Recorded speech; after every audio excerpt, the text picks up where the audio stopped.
नमस्कार मंडळी, आज आपण बनवणार आहोत कुरकुरीत बोंबील फ्राय। बोंबील घेतलेले आहेत, त्याला मधून चीर पाडून घेतलेली आहे। असे दोन भाग केलेले आहेत बोंबलाचे। लाल मिरची पावडर, मालवणी मसाला, मीठ, हळद, आलं लसूण पेस्ट, धना जिरा पावडर, लिंबू आणि तांदळाचं पीठ। चला तर आपण मसाले आता एकत्र करून घेऊया। लाल मिरची पावडर, मालवणी मसाला, हळद, धना जिरा पावडर, आलं लसूण पेस्ट, मीठ, लिंबू पिळून घ्यायचंय।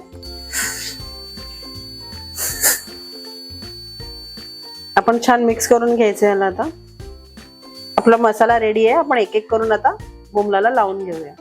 एका प्लेट मध्ये आपण तांदळाचं पीठ, त्याच्यामध्ये थोडीशी काश्मीरी लाल मिरची पावडर टाकायची, जिरा पावडर आणि चिमूटभर मीठ छान एकत्र करून घ्यायचं।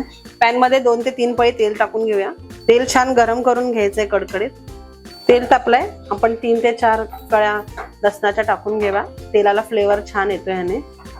आता आपण पिठामध्ये मच्छी डीप करून फ्राय करून घेऊया। बोंबील मच्छी फ्राय करताना तेल अजिबात थंड होऊन द्यायचं नाहीये। मीडियम फ्लेम वरच मच्छी फ्राय करायची, नाहीतर मग ती पलटताना तुटणार। बघा, एका बाजूने फ्राय झालेले आहेत असे छान। दोन्ही बाजूनी असेच गोल्डन ब्राऊन कलर येईपर्यंत फ्राय करून घ्यायचे।